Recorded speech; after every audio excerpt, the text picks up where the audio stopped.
Welcome back to another week of Everything NHL, the hockey segment of the Fantasy Fanatics Podcast. I'm your host, Nathan, and we're here with our hockey expert, James Kumar. Hey, what's up, man?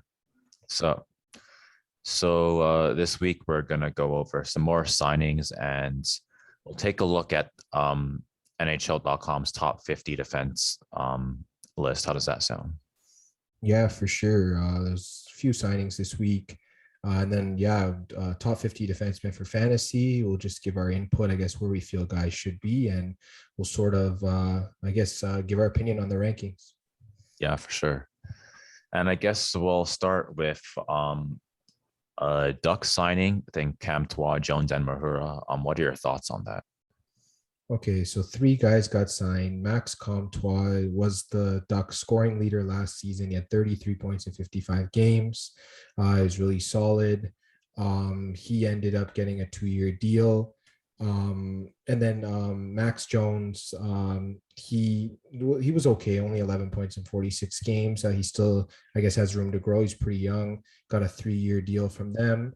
And then I guess Mahura, he's a free agent defenseman. He signed a 2-year deal. He played only 13 games last season. He had 4 points. So I guess these are just some young guys. They also signed Lundestrom and Sam Steele also, I'm seeing here. So they just signed a bunch of their young guys to affordable deals. So Anaheim's not really breaking the bank over these guys. I guess they're just sort of signing them to like low-end deals. And I guess just seeing if they're going to pan out. Yeah, for sure. And I guess we can move on to a Washington Capitals signing. I think Samsonov was signed to a 1-year, $2 million contract. What are your thoughts on that? I mean, that's just value, right? He's going to be their starting goalie, most likely, unless Henrik Lundqvist comes back fully healthy. But or else, this guy's going to be their starting goalie. They're only paying him $2 million. So it's kind of like a prove it deal. I know Samsonov had a lot of injury issues last year, COVID issues. But if he can, I guess, just get back on the right track, they could have a value in terms of starting goalie. So I like this deal for sure. Yeah, for sure. And I feel like if Lundqvist does come back, then they still have really 2 good, like, starter quality goalies. And I mean, they got Vanacek back from Seattle in a trade. So, I mean, they could have 3 good goalies. So there you go. Yeah, for sure. And I guess we can move on to New Jersey signing. What do you think of Kuokkanen getting signed by the Devils? Yeah, he got a deal. It's 2 years, $3.65 million total, so $1.825 per year. I mean, he was a rookie last year. He had 25 points in 50 games, so he had a point every other game as a rookie, so not too bad. He seemed to be playing pretty well. So I guess he's one of those young guys that they're just looking to develop. So I think the deal is pretty good. Yeah, for sure. And I guess we can move on to the Flyers signing. What do you think of Hart getting paid $11.94 million for 3 years? I think it's actually pretty low risk. He's getting 3.98 per year. I know he had a rough year last year, but he's a solid young goalie. The guy's only 22 years old. Most goalies don't even make the league until they're like maybe 24 or 25. So he started really early. I believe he broke into the league around 19 or 20. He had a rough year last year. He's solid the years before that. So I think it's probably just time for him to have a bounce back year. And then that contract could end up being a bargain for the Flyers. So I think, he dealt through injuries last year as well. It just wasn't a great year for him. I think he'll definitely have a better season this coming year. Yeah, for sure. And I guess we can move on to the Lightning signing. What do you think of Colton signing with the Lightning? Yeah, obviously Tampa Bay's lost some depth over the offseason because of the salary cap. So signing a depth guy like Ross Colton, who scored some pretty key goals for them in the playoffs last year, he's getting $1.125 million per year over 2 years. It's just a depth signing, low cost. I mean, it's great for the players. He can prove his worth, and it's great for the team as they're getting a good value in a player. So I really like it. For sure. And we can move on to Shesterkin signing 4 years with the Rangers. What do you think about this? Yeah, I mean, he's been a pretty solid goalie over the past 2 years for them. He got a 4-year deal here. Yeah, I really like what he's done for them. Um, yeah, last season, I believe he went 16, 14, and 3 on a non-playoff team. So, I mean, yeah, really solid. 2.62 goals against average and 916 save percentage. He had 31 starts, really solid. Yeah, he's going to be a star goalie for them, I guess, for years to come. So, yeah, I think they definitely locked him up. On the short term, it's only 4 years, but yeah, he definitely should be a good goalie for them. Yeah, the Rangers are like they're on the edge of being able to make it into the playoffs. I guess they play in a tough division, so it's not going to be easy for them, but they might have a chance in the future, I think. Yeah, I mean, out of teams in the current Metro division that made the playoffs last year, obviously you have Carolina, Pittsburgh, Washington, you have the New York Islanders, and yeah, you have teams like that were in the playoffs last year. So they're sort of going to have to take the next step. I think they are better than teams like Columbus for sure, like New Jersey. I'm trying to remember who else in the division. Philadelphia. I think them and Philadelphia are sort of those bubble teams in this division where they're trying to take the next step, and then you got those four ahead. So maybe a team like the Islanders, who aren't as good in the regular season, if they somehow take a step back, or maybe Carolina takes a step back, then I guess maybe that's a chance for the Rangers to get through. Yeah, for sure. And I guess we can move on to the next signing. I think Vrana is signing a 3-year contract with the Red Wings. So, what do you think about this? Yeah, honestly, I believe it was around 5 million, if I'm not mistaken, per year. Yeah, he's young. He's only 25. He was one of the best guys coming via trade last season for the Red Wings. He had 36 points in 50 games, but he had 11 points in 11 games after he got traded to Detroit. So he was a point per game player in Detroit. So they really like him. They really think he's going to be a star. So yeah, I like the signing. I feel like it's low risk because it's only 3 years, and he can, I guess, take time to develop. And if he becomes that superstar, then of course they'll be paying him more after the 3 years. So it's pretty much a low risk, high return kind of deal. Yeah, and then if it doesn't work out, you just move on from him. So yeah, like I think I can agree with that. Yeah, for sure. And I guess we can move on to the Hurricanes getting Anderson and Ranta. What do you think about that? Yeah, honestly, them changing their whole goaltending this offseason is interesting. Yeah, they had Mrazek. Obviously, he signed with Toronto. They had Nedeljkovic. He ended up getting traded to Detroit. And then they had Reimer, who ended up signing with the Sharks. So they bring in Freddie Anderson from Toronto. They bring in Antti Ranta from the Coyotes. Yeah, I mean, new goaltending. Obviously, they want to go a little bit cheaper, I think. So they ended up doing that. They couldn't keep Dougie Hamilton either on defense. So I guess they're trying to sign a lot of their young players, and then some of them they couldn't keep. So yeah, we'll have to see how this Hurricanes team is looking. But I think both goalies are solid, assuming they can stay healthy, because both of them weren't healthy last year. Yeah, I guess that's going to be the biggest question. Can the Hurricanes keep their goalies healthy? Yeah, for sure. I definitely think so. And with that, I guess we can move on to a Flames acquisition. They ended up getting Coleman from the Tampa Bay Lightning. So what do you think about that? Yeah, definitely Coleman really solid. Yeah, we might have talked about him last time. I can't remember, but yeah, he was a depth scorer for the Lightning. Obviously pretty clutch for them in the playoffs, and then yeah, he got paid by Calgary, so we'll see if he can keep up his production there. Yeah, for sure. And I guess we can move on to Pionk signing 4 years with the Jets. I think he's getting 5.875 million every year. So what do you think about that? Yeah, I think he pretty much earned it. He had 32 points in 54 games as a defenseman. That's really solid. He's only 26 years old. I guess it's a good deal for a defenseman that they really believe can be one of their top offensive options. And I think the Jets really reworked their defense this offseason. So yeah, I like what they're doing. I like this signing. Yeah, for sure. And I guess we can move on to another free agency signing. Reinhardt signing 3 years with the Panthers. What do you think about this? Yeah, he came in that trade at the deadline last year from Buffalo. I think they gave up a first round pick and goalie Devin Levi. Yeah, so for him to sign with them long term, well, 3 years, so I guess short term, but yeah, he was really solid. He had 40 points in 54 games last year. And I mean, that was mostly playing for Buffalo all year. So they were the worst team in the league, and he almost he led them in scoring, and it was pretty close to a point per game. So I definitely like him as a player. He'll play on the first or second line in Florida. So they definitely got a good player with that signing.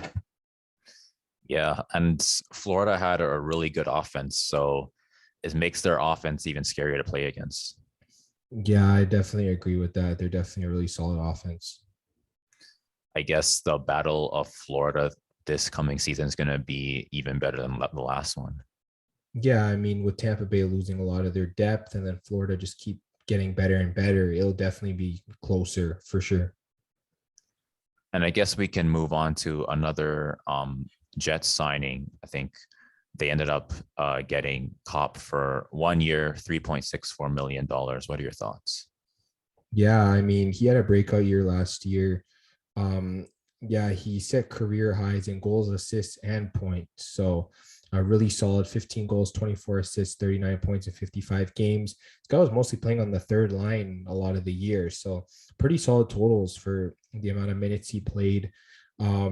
Yeah, they locked him up because he was one of their depth scorers last year, and that's one thing the Jets lacked in the playoffs was depth scoring. So you keep a guy that's scoring for you, and you'll definitely I guess improve that depth and keeping the guys that are scoring the goals for you is always good. So yeah, really solid signing. Yeah, I mean, they were up against the Montreal Canadiens, and they were just on fire this playoffs. I think they played really good defense against pretty much every team they played against. So um, I guess if it was like a team with slightly weaker defense, maybe the Jets could have beaten them. But I guess adding some more depth scoring would be able to address something like that happening again. Yeah, and also the Jets are moving back to the West next year, so the West is a little bit easier, so they might have a chance to make a run there in the playoffs, being in the Central Division. I think with them being with a lot of the Eastern teams, especially Canadian teams, it was really tough. But yeah, I definitely think the Jets should be a playoff team next year. And yeah, in their division, it is going to be tough, but I think that they might have the depth to get things done in the West. Yeah, for sure. And I guess do you have any other thoughts for free agency this week? Yeah, I think there was one more signing earlier today. Joe Thornton signing a 1 year deal with the Panthers, so another depth forward for Florida. Um, yeah, he's 42 years old, 14th all time in career NHL points. So he's been playing for a long time. Yeah, it's his 24th season. He had 20 points in 44 games with the Leafs last year. So I mean, even at his age, he's still able to put up points. So I mean, that's just another depth piece for Florida, in my opinion. And he probably wants to go down south, to finish his career. Obviously, Florida is a nice area. So yeah, I think he didn't have playoff success with the Leafs, so he's like, maybe I'll go to Florida and see what happens. Yeah, well, I mean, speaking of longevity, we talk about like players like Tom Brady in football playing in his 40s. This guy's like 42 and he's still playing, and hockey's a pretty physical sport, so it's pretty impressive that he can make it this long. Yeah, I think one of the main things is his size. I believe he's like 6'3" or 6'4". So, yeah, he can pretty much take some of the beating that maybe some smaller players at his age wouldn't be able to take. I think that's just my opinion on it. Yeah, for sure. It'll be kind of interesting to see if he ends up like being 50 years old and he's still playing in the league or something. Yeah, I mean, he's played over 1,600 games, so that's pretty impressive. Yeah, maybe he'll break a record for like most games played or something. Yeah, I think his buddy from San Jose, Patrick Marleau, actually got that record last year. So it's somewhere in the 1800s for sure is the record. So yeah, he's sixth in games played right now. So yeah, he is pretty close. Yeah, so I guess if he lasts for maybe like a few more seasons, he might be able to break that. Yeah, for sure. And I guess with that, that about wraps up the NHL signing. So we'll move on to the defense list. It's about 50 players on NHL.com that they thought should be in the top 50. What are your general thoughts on it? Okay, so we'll start with the top 10. We got Victor Hedman. Obviously, should be number one. He's clearly the best defenseman in the NHL, whether it's scoring, whether it's covering categories. He gets hits, shots, everything. So he definitely should be number one. Got Cale Makar at number two. Obviously, really talented. Plays for the Colorado Avalanche. So he's got the upside with that. Then number three, they have Adam Fox. Yeah, I definitely like him. Obviously, the defenseman of the year last season playing for the Rangers. He's really solid as well. I guess here at number four, they have Aaron Ekblad. I know he had a breakout year last year, but I'm not 100% sold on him compared to some of the other defensemen here that have really proved it over the years. Like John Carlson, definitely like above him.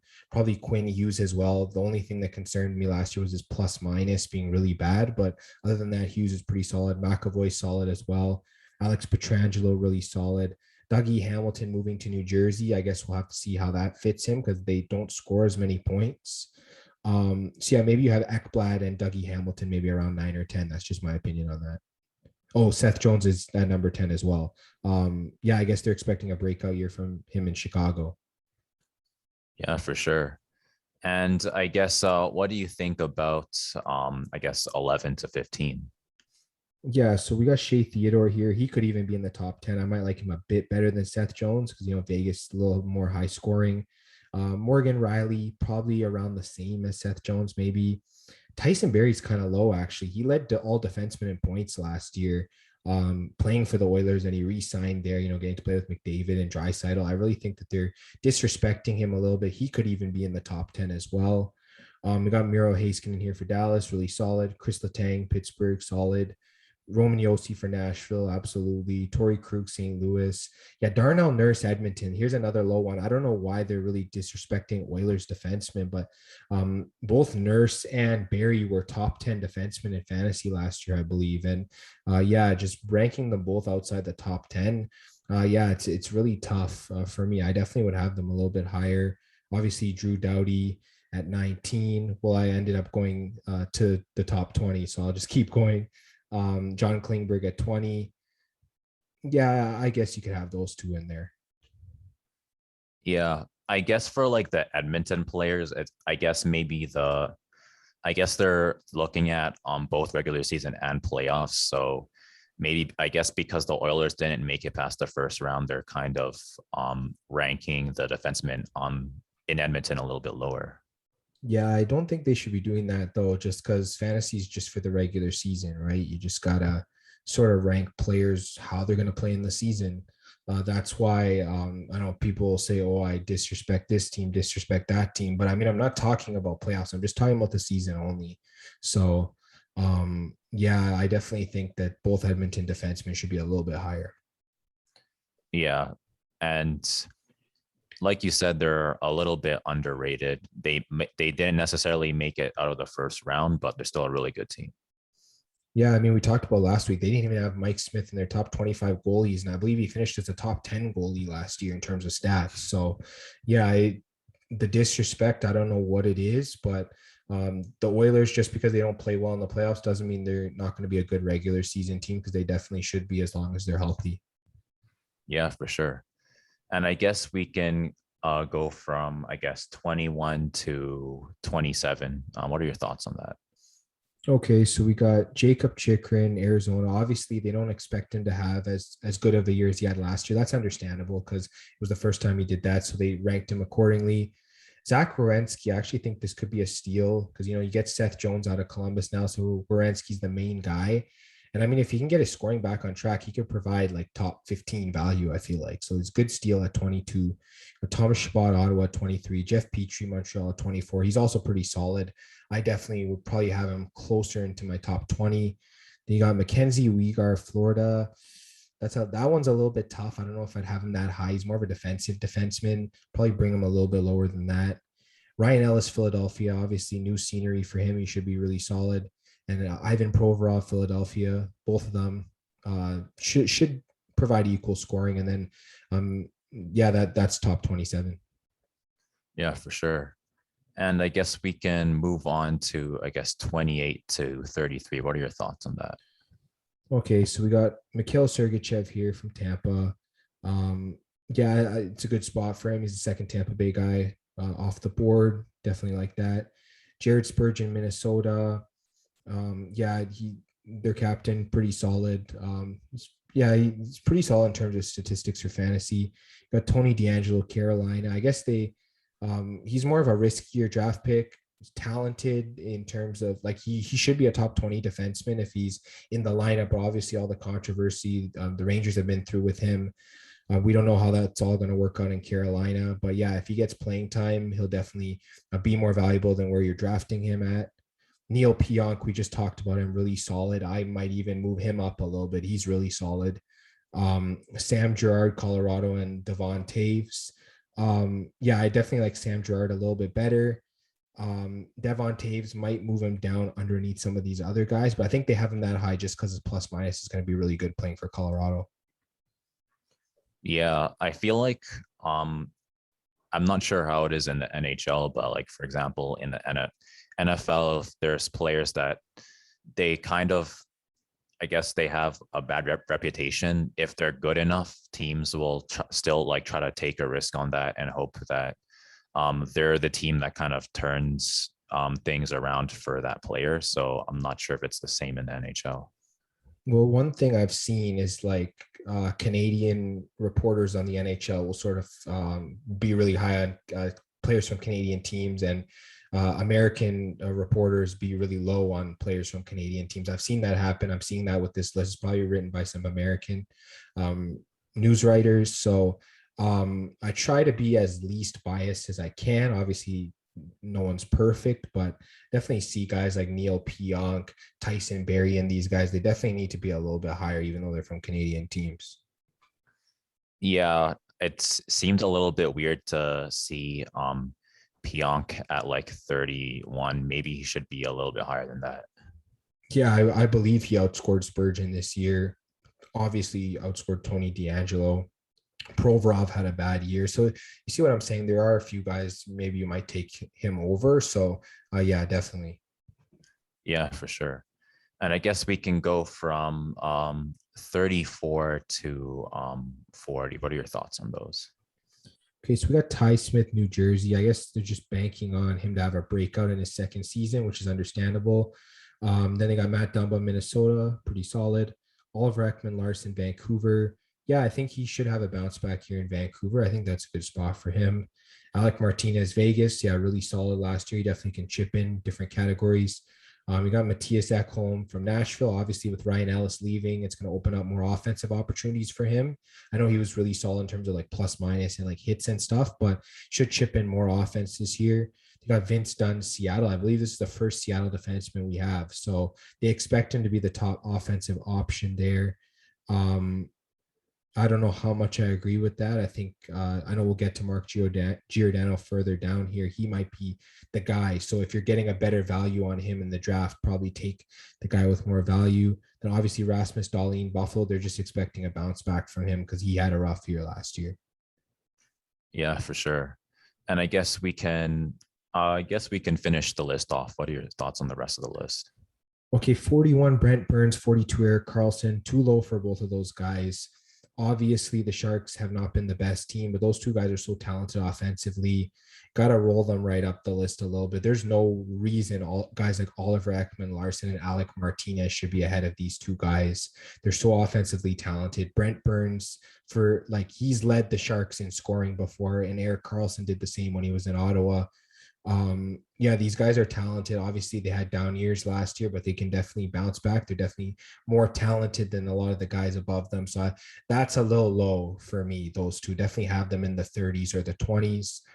Mark Giordano, we just talked about, should be a little bit higher. I might take him over Vince Dunn just because he's going to be getting more ice time. They might put him on the top power play because of his shot. So I definitely like him. Philip Hronik, Detroit should definitely break out with Detroit becoming a better team. His plus minus should be more decent this year. So I definitely like him. Jamie Drysdale, Anaheim should be getting more minutes next year. I like that. Jake Muzzin, Toronto. Yep, the second Toronto defenseman on here. Should be getting a lot of playing time. He gets a lot of hits as well, so really good. Bowen Byram, Colorado. Obviously, a lot of Colorado defensemen here, but assuming he gets more ice time, I like him. Matt Grzelcyk, Boston, really solid last year. I definitely like him. Adam Boquist, Columbus. Obviously, he went in the Seth Jones trade. So, maybe being the second option in Columbus might be good for his stock. Then Jacob Slavin, Carolina. He's a defensive defenseman. His plus minus is going to be good, but I don't know how many shots and points he's going to get. So I don't know whether I'd put him in my top 50 just because of that, but I guess they feel like he should be there. And then guys just outside, we got like Colton Parayko, pretty solid. He gets hits and shots. And Noah Dobson from the Islanders, Eric Chernak from Tampa Bay. You got Justin Schultz, Washington. Yeah, he's a pretty good player. Maurice Sider, Detroit. He's a rookie. I guess we'll have to see how much he plays. Ryan Suter, Dallas, and Evan Bouchard, Edmonton. It's the same thing. He's a rookie. I guess we'll have to see how he plays. And then it looks like Shea Weber and Oscar Klefbom won't play this year, so they moved them out of the top 50. But yeah, definitely I would change up these rankings. I know the next time we do these, I will definitely have a set of my own prepped. I just want to take a look at what an early ranking looked like.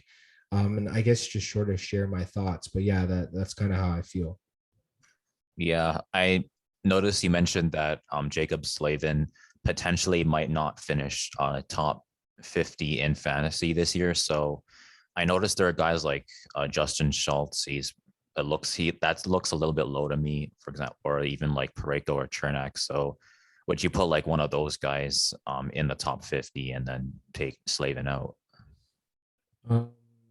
Yeah, Parayko I'd take. Schultz I'd probably take over him. Chernak maybe. Just depends because there's a lot of other defensemen in Tampa Bay. Parayko and Schultz for sure I'd probably take over Slavin just because you're not getting much offense from Slavin. So if you're in a categories league, he'll give you plus minus, the occasional point here and there, maybe some hits. That's about it. You're not getting a lot from him. Yeah, for sure. And I guess, like you said, this is kind of an early look. So I guess as time goes on, it might change a little bit. I guess one other thing that I noticed is there's some players, they're listed as injured. So I guess just what are your thoughts on how that might affect fantasy? I think they just carry over their injury status from last season. Most of them should be good to go for next year. So I guess if you see injury beside them when you're starting your league, whether it's in Yahoo, whether it's in another site, then you should be concerned. I don't think you should really be concerned at this point, unless it's one of those two guys at the bottom, Weber or Klefbom. Those guys you shouldn't be drafting. All right, that sounds good. So we shouldn't have to worry too much about the injuries, at least for now. Yeah, exactly. All right. And I guess that's about it. So do you have any final thoughts?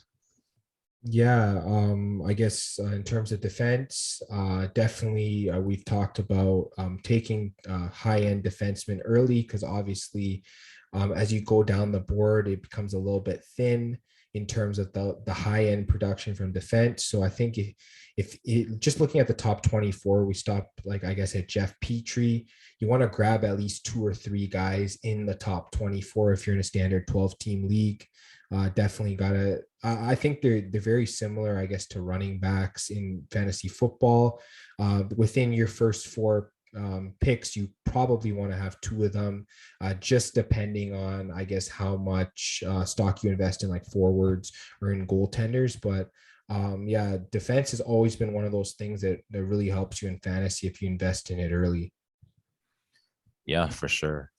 I guess there's like usually in leagues, there's usually like at least one position that you should probably get somebody in that position as soon as possible. For example, like centers in the NBA, you always want to get like a top 10 center if you can get one.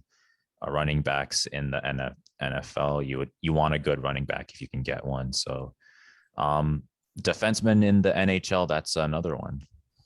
Yeah, defensemen and goalies, I feel like forwards. It honestly just depends. The top end ones, sometimes you want to grab them in the first round. I think the strategy is a little different. Maybe you usually grab a forward in the first round, then maybe like second, third, and fourth round, you might grab a defenseman, a goalie, and then maybe another position that you really like. I think it's more there's more different strategies in hockey. I feel like football, there's like a universal strategy that people use. And then for basketball, it's pretty similar as well. You try and get a good mix. But then for hockey, some teams target more defensemen early, some target a mix. Sometimes they target a goalie early. There's a lot more strategies that you can use. There's not really one proven strategy that's good. There's a lot of different good strategies. I guess for hockey, it's more like an art than a science, you could say. Pretty much, yeah. And I guess that about wraps it up this week for everything NHL. If you liked what you watched, you can subscribe, hit the bell for notifications, leave us a review, give us your thoughts on who you think is going to be top 50 this year for fantasy hockey. If you liked listening to us, you can follow us on Spotify. And you can follow us on Google Podcasts and Apple Music as well. And if you need some sports picks, you can follow us at Fan Podcast on both Twitter and Instagram. And we'll see you guys next week.